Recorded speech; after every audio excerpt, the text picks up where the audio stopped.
Put your seatbelts on and get ready for the ride.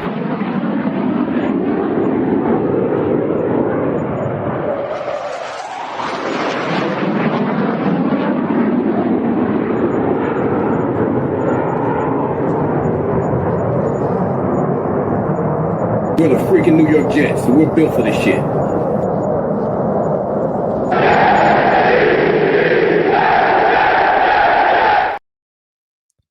Hello, welcome to another episode of In the Trenches with Gang Green. I'm your host, Bubbs. Today is Tuesday, June 10th.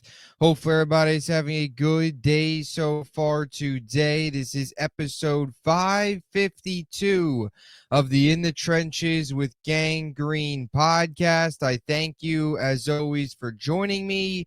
For those tuning in on YouTube, make sure to please like and subscribe. Of course, appreciate all of those tuning in on all the different audio podcast platforms. And today we are recapping day one of New York Jets mandatory minicamp. We will break down the on-field performance, break down some of our biggest takeaways from practice itself, and we'll also get into some comments. Few players met the media, but mainly we'll break down the comments and biggest takeaways from Aaron Glenn, who spoke to reporters earlier today after practice concluded. As always, though, before we begin, we've got to tell you about our podcast partners, starting with our friends over at BetUS, America's favorite online sportsbook. If you want to get in on any of the sports betting action, check out BetUS and use my link in the description of this video to get a 125% sign-up bonus on your first 3 deposits up to $2,000. Also, our friends over at SeatGeek. If you're looking for the hottest tickets in sports or entertainment, check out SeatGeek and use code BUBSONSPORTS for $20 off your first purchase and get yourself out to some awesome events. And of course, our friends over at Huga House. If you want any of their awesome selection of hats, sweatshirts, t-shirts, check them out and use code BUBS for 15% off any purchase and get yourself some awesome Huga House swag. So here we go, episode 552. Thank you as always for joining us. Today was day number one of New York Jets mandatory minicamp. It's crazy. We have already hit mandatory minicamp. We have already hit a week now plus into June. These are the last 3 practices, only 2 more practices left until training camp, until we wait for training camp to begin in late July. So the offseason continues to fly by, and we continue to get closer and closer to training camp, preseason, and of course, the regular season shortly there after that. I'll just open up and say this. It is nice, totally different feeling this time around. And I've just seen this talk from Jet fans in general on social media, and just you know, when you analyze and follow the team every single day, you've just gotten this complete sense of just total 180 from where we were this time last year. This time last year, I was sitting here talking about Aaron Rodgers going to Egypt and Hassan Reddick still holding out, and all of the other nonsense and chaos and everything else that was going on during the offseason. This year, it's just been a complete opposite. It's nice. It's football. It's only football. There's no drama. Justin Fields isn't riding camels in Egypt. We don't have a disgruntled edge rusher. Everything's okay. Florham Park is quiet. They're practicing football. They're doing the normal thing. They're going about their business normally, day in and day out, which has been the case all offseason. And that's such a breath of fresh air from the craziness that we have gone through over the last 2 years with the Aaron Rodgers era, the leaks, the bombshell reports, everything. It's nice to be under the radar and just be able to talk about a normal football operation right now. Again, doesn't mean the Jets are going to go 17-0 this year. No, that's not what I'm saying. Doesn't mean Aaron Glenn's going to be the greatest coach of all time. But at least since they've taken over, it's a professional environment. The New York Jets are acting like grown-ups. They're going about their business like grown-ups, which is a positive sign from where we've been and a breath of fresh air. So I figured I'd start up today's podcast like that. Quite a difference a year makes, of course. So we'll start with the on-the-field stuff today, what actually took place on the practice field, and then we'll get to some comments from Aaron Glenn as he spoke to the media. He'll speak to the media again on Thursday. So we'll, of course, break that down as well. We'll start with Justin Fields. Overall, from what you see, it was a good day for Fields. Solid day for the offense. Also a couple highlights defensively. So we'll break those down as well. But starting with Fields, QB1, the man of the hour, starting with some of the 11-on-11 drills, just overall practice stuff. Had a really good start with a nice throw to Garrett Wilson, who beat Brandon Stevens. Fields and Garrett were connecting really all day.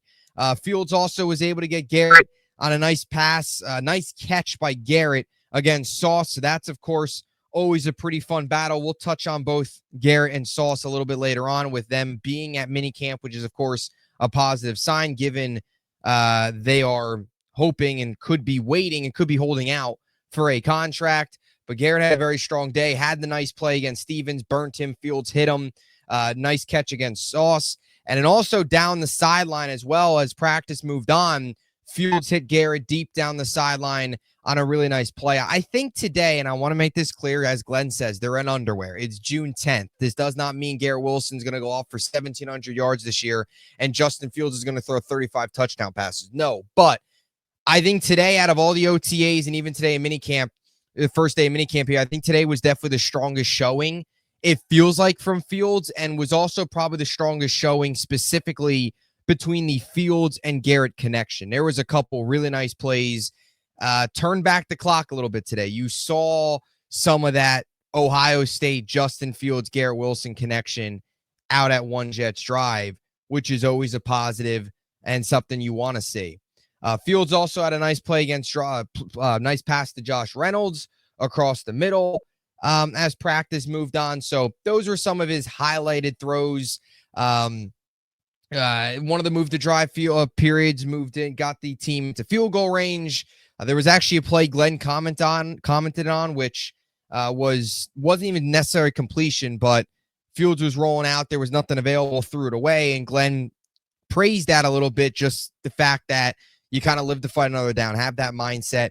And for Fields, who's still young, obviously hasn't found his footing in the NFL, that is a problem of a lot of young quarterbacks sometimes, where you try and do too much. And sometimes taking the just live to fight another down approach can help you throughout a game, long-term throughout a game, as opposed to forcing something, making a mistake, and all of a sudden the defense is on the field and you go from potentially at least picking up 3 points to turnover, and now the ball is going the other way. So just things like that. Fields had a couple nice plays from a mobility perspective, which we've seen all off season so far during OTAs today at minicamp.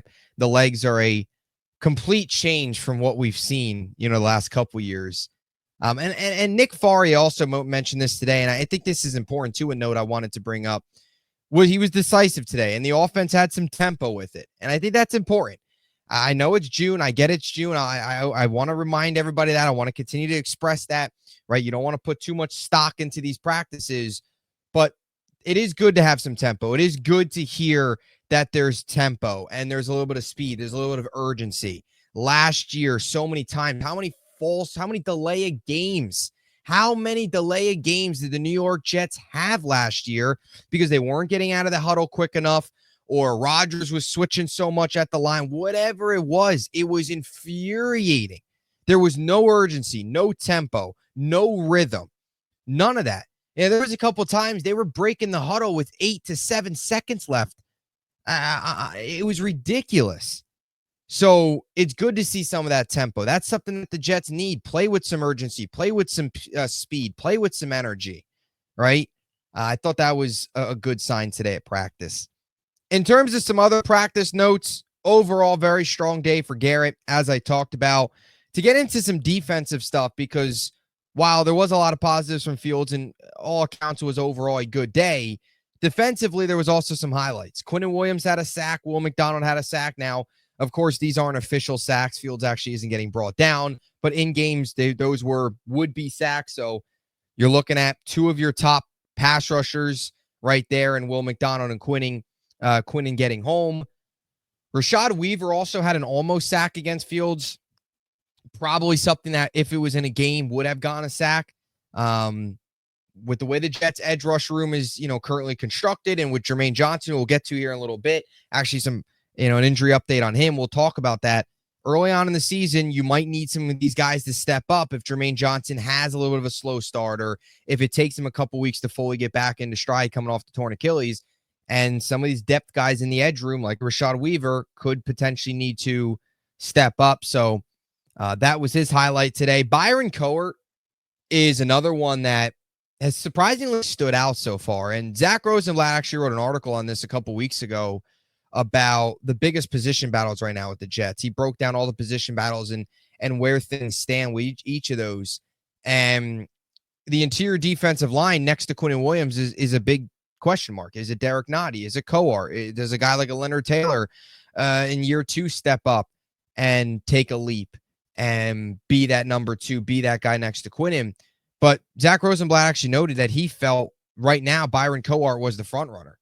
And he's had a good offseason. He had a good OTAs, had a solid day today. Athleticism been on display. Cowart was always an interesting one for me just because he has the connection with Eric Washington, who is the new defensive line coach. He was in Chicago last year as the DC. Cowart was in Chicago. So you connect the dots. Definitely a world where Cowart could be the starter next to Quinnen when they match up against the Pittsburgh Steelers in week 1 at MetLife. He's had a good offseason so far. We'll see, of course, if that, heads into training camp, and that'll, of course, be a story and something to look for in training camp is that pair next to Quinnen. Just some other notes. Sauce had a PBU against Fields today, so that was, of course, always something to note, right? Garrett, Sauce, anytime those guys make plays, always good to see. AZ Thomas continues to impress in coverage. Stiggers as well today, but AZ Thomas, I think, is a guy, a rookie. I think him and Mason Taylor have really stood out. OTAs and now even into minicamp. AZ Thomas, one of those guys that has really stood out. And you look at somebody like a Stevens who got beat today, and I'm not sitting here and saying that Stevens going to have a horrible year. Brandon Stevens going to have a horrible year, but that was a questionable signing. And I definitely could see a world where AZ Thomas, if Stevens gets off to a tough start, AZ Thomas has looked very good. And if this is something that carries into training camp and eventually goes in the regular season, I think you're going to see a lot of AZ Thomas. I think you could potentially see him in a starting role this year. And I'd even throw, of course, Malachi Moore in that mix as well, next to Andre Sisco, because I don't think it's any guarantee that Tony Adams is the starter week 1 or the starter the entire year. So some names in the back end, 2 rookies to look for that have had strong starts. Jalen Simpson also picked today against Brady Cook. So little backup depth players making plays there. So those are the main takeaways from practice that I had. Now I want to get to some sound here. I want to get to some comments from Aaron Glenn, who met the media today after practice. We just got done talking about the New York Jets up front in the trenches. And one of those topics was Jermaine Johnson. What I think, positive injury update on Germaine. Here was Aaron Glenn. What's the timeline for Germaine? Will he be ready for training camp? I would say that he'll be close. He'll be close. I wouldn't be surprised if he's on PUP, but he'll be ready for the season. What stood out to you when you watching Jermaine that's on film just from the last few years and just the potential you see in him? There's things that stand out going back to college, what I saw him, and even at the Senior Bowl when I had a chance to coach him then. He's a hard-nosed, physical, violent player that's very athletic, that has the ability to win off the edge and make plays on the quarterback. Listen, you don't get a lot of guys that have the athleticism as he does, but still be strong and powerful to be able to hold up against the run. So I'm excited to see that player get out there in training camp and going into the first game. So he's going to be a huge part of what we're doing. He knows that. But again, he understands what he got to get better at too, though. So overall, I think a positive injury update there. Might start training camp on the PUP list, but he'll be ready to roll for week 1. And that's important. That's what matters most, of course. Be ready to roll once the season begins. Jermaine Johnson will be out there. And Glenn mentioned it. His role, his contributions, his piece in this puzzle is so big for the New York Jets. You look at what he did, in 2023, 7.5 sacks in year 2, monster season. Last year was prime for another huge year. The Achilles, blows in week 2 against Tennessee. You miss him the entire season, and now he's back here for year number 4. And I also think, too, Jermaine actually spoke to the media earlier today and mentioned this, but I just think, too, the Jets' trust and belief in Jermaine Johnson to not only come back, but come back strong, I think shows through them picking up his 5th-year option, because this is a regime that did not draft him, right? And the fact that they still believe in him and still feel, Glenn talked about it there, what he's already seen with him on tape and just talking to him and also as just a leader in that room off the field, I think speaks volumes, right? Picking up that 5th-year option, and this regime who hasn't seen him play a single snap coming off a torn Achilles to still have that belief in him, I think is important and shows you the kind of player that he is and can be for this team as he was in 2023 and hopefully is here in 2025. Jermaine Johnson, I expect a big season. I do. I think he'll bounce back very well. The biggest question is, right, how long or does it take him a couple weeks to fully get his legs back underneath him? Is it something where the first 3 games or so a little slow, but then week 4, week 5, that range, you really get into October, you get into the flow of the season, that's where you start to see him take off.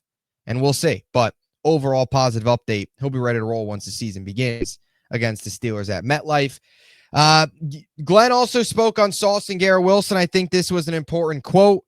Them being at mandatory minicamp, even with the contract negotiations that are going on, is a big deal for Glenn and this Jets team. There's a number of players around the NFL that are holding out of mini camps. They finally got OTAs and searching a new contract. You have several players on the team who are eligible for those contracts, guys like Sauce, Garrett, Jermaine. They're all here.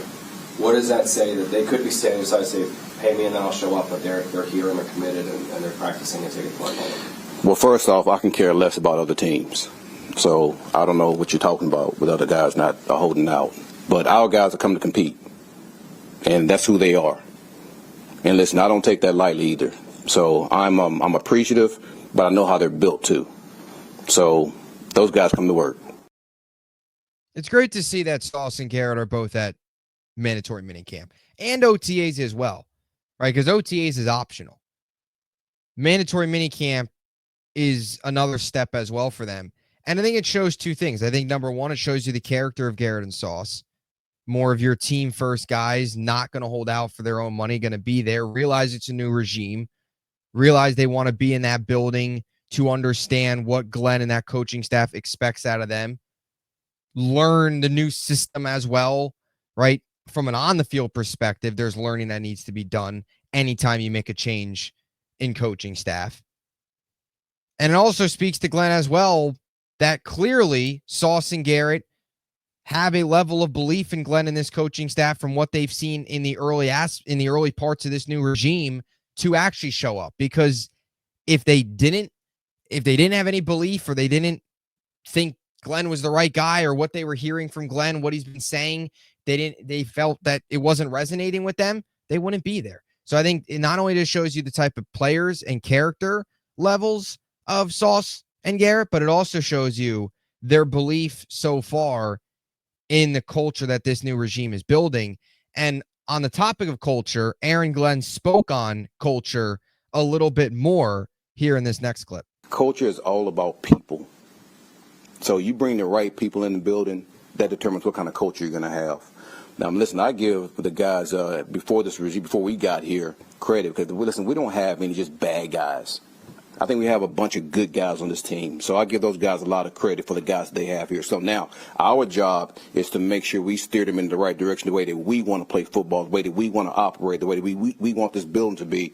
And to me, that's what culture is. And the players know that, and they've seen the different type of guys that we brought in. And they understand exactly what type of culture we're trying to build just by those men coming in the building. And even the people that we hired here as coaches and other departments of this building also. So I'm talking about men and women. So far, the culture building, what this new regime is preaching, seems to be getting through to the players. And that's important. And that's an important first step for Glenn and this coaching staff. Ultimately, the results matter, and we will get the results eventually. But as we sit on June 10th, all we have is from the moment that Glenn took over and we had the introductory press conference at Florham Park with him and Muji to right now. And so far, it's been all positive from a culture perspective. And hopefully it continues and really shows when this team takes the field.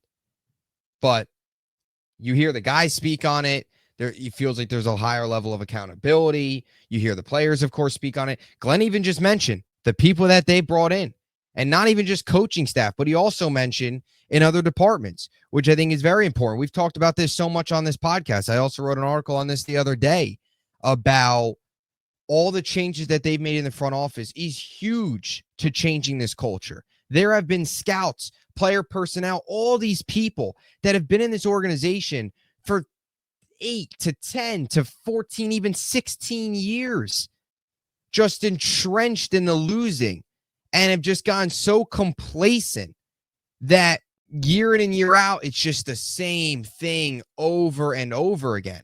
And Glenn and Muji have actually changed that and brought in a lot of their own guys and have gotten rid of a lot of the people in this organization already. And we've said it so much, you got to drain the swamp, and they've done that, and that's positive. One other note I wanted to get to, Glenn, or one other clip I should say, and then there's one other thing I wanted to just bring up in terms of joint practices. This was Glenn on the running back room. Thought this was an interesting clip I wanted to play. The first thing, they're big physical men. And listen, even though this is not a physical camp, you just see the way they run. All of them have low pad level. Brees and Braley, man, they can really, really run. I'm not just talking about just as a runner, but as far as speed down the field, you see that with them. And I'm excited about all three of those guys. I really am. I don't know if there are 3 backs in this league that has the potential like these 3. I mean, maybe it is, but I know I'm just focusing on what we have, and I'm excited about the guys that we have here. Glenn's talked about the running back room a couple of times, and I've talked about this a lot as well. I think you expect the Brees-Braylon combo to hopefully be similar in terms of usage and spreading the ball around and carries and stuff to what we saw in Detroit with Gibbs and David Montgomery. And Isaiah Davis playing a role as well. One other note from Glenn, the Jets will have joint practice with the Giants. One of those will be at Florham Park. The other will be up in East Rutherford, right next to MetLife, of course, at the Giants facility. So that'll, of course, take place in August, dog days of summer. Always enjoy the joint practices. I know players, coaches do as well, right? It gets old. It gets tiring after a while, especially when you get to the dog days of summer. You get into August, the weather, going after each other this every single day, it gets old. So being able to hit somebody in a different colored uniform is always great. So always enjoy covering the joint practices. Being in attendance for the joint practice is always a lot of fun.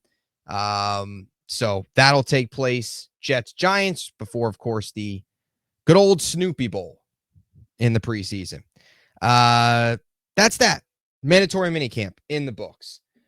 Day 1, at least. We'll be back with more content the rest of the week here on Mandatory Minicamp, so stay tuned for that. As always, let me know what you think in the comment section down below. What are your thoughts? What are your biggest takeaways from day 1 of Mandatory Minicamp? What are your thoughts from what took place on the field? Any takeaways from Aaron Glenn's comments? You also had some players speak.